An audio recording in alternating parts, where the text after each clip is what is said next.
Berikut ini masih berkaitan nih Ustaz, masih berkaitan tentang mengambil hak orang gitu. Karena seorang pengecer dan seorang pemilik pangkalan gas LPG 3 kg di Kuala Kapuas, Kalimantan Tengah terpaksa berurusan dengan polisi karena keduanya ditangkap kedapatan menjual gas LPG bersubsidi di atas harga eceran tertinggi. Dengan tangan diborgol, kedua tersangka yaitu Sariwan selaku pengecer dan Ahmad Raihan, pemilik pangkalan gas LPG 3 kg, dibawa ke ruang pemeriksaan Satuan Reskrim Polres Kapuas. Keduanya ditangkap karena kedapatan menjual gas LPG bersubsidi jauh di atas harga eceran tertinggi. Harga eceran tertinggi sebenarnya hanya Rp17.500, namun oleh tersangka, gas LPG bersubsidi dijual jauh lebih tinggi dari harga pasaran. Mereka ini menjual ya pada tataran pengecer, mereka menjual seharga 30.000 per tabung gas. Nah, kita tanya ke pangkalan berapa mereka beli di pangkalan sampai menjual sampai setinggi itu. Jadi setelah kita cek ke pangkalan bahwa pangkalan ini menjual 26.000. Dari kios milik tersangka Sariwan, polisi menyita 79 tabung gas LPG bersubsidi ukuran 3 kg. Dari jumlah itu, 20 diantaranya masih terisi dan siap dijual. Ririn Binti melaporkan dari Kapuas, Kalimantan Tengah. Kalau dari kasus ini sih kita bisa lihat memang pelaku curang karena sudah ada aturannya, seperti itu ya. Ada patokan harga tertinggi yang sudah disepakati bersama, tapi memang dijual lebih tinggi. Tapi yang menarik Ustaz, yang mungkin banyak orang yang pengen tahu adalah etika berdagang tuh seperti apa sih Ustaz? Karena kan yang namanya berdagang pasti kita ingin mendapatkan untung gitu ya. Tapi seperti apa yang diperbolehkan dalam hukum fikih atau fikih Islam gitu, berdagang mengambil untung boleh saja, asal seperti apa sih Ustaz? Ya, benar Mbak Sheila.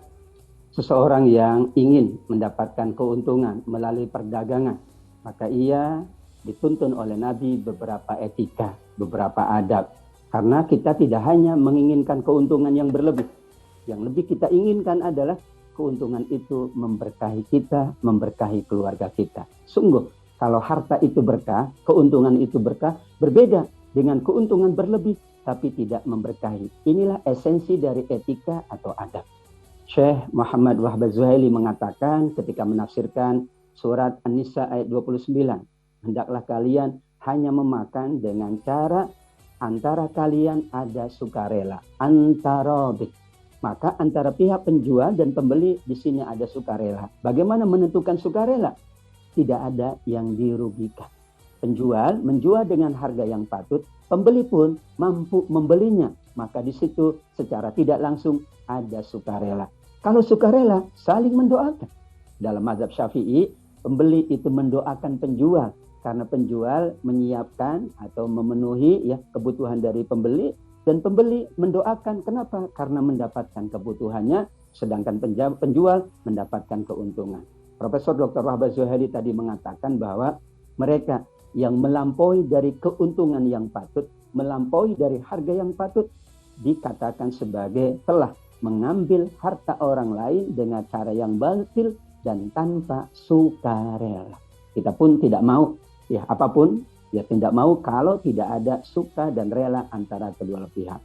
Yang kedua adalah bahwa keuntungan itu adalah tidak hanya bersifat kuantitatif, tapi ada keuntungan yang bersifat kualitatif.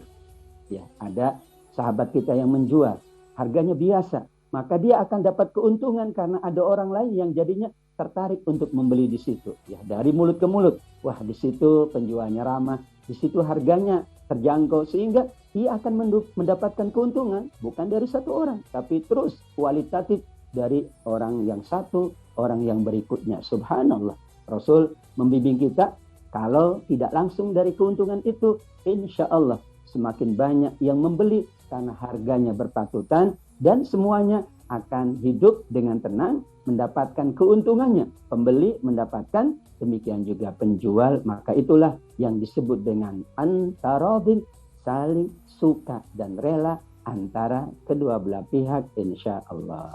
Jadi maksudnya Ustaz itu sebagai pedagang gitu ya, meskipun kita ingin mendapatkan untung, tapi harus ada niatan untuk saling membantu juga, seperti itu Ustaz ya. Jadi nyari untungnya itu nggak berlebihan, tidak memberatkan orang lain, seperti itu Ustaz ya.